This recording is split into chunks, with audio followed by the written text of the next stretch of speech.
If you like using shortcuts in SOLIDWORKS, then this video is for you.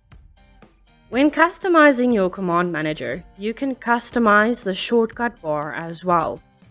Here, you can add features to the shortcut bar for the parts, assemblies, and drawings. Especially these are the type of features you'll add that you use the most. These will be different depending on whether you are in a part or an assembly or a drawing.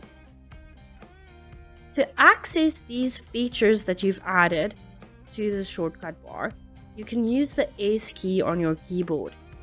Here you can see the changes that I've just made. You can also search for any feature from the shortcut bar as well, even if it does not exist on your shortcut menu.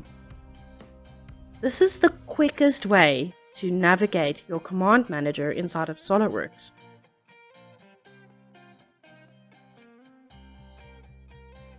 Thank you for joining this video on using the S key in SOLIDWORKS.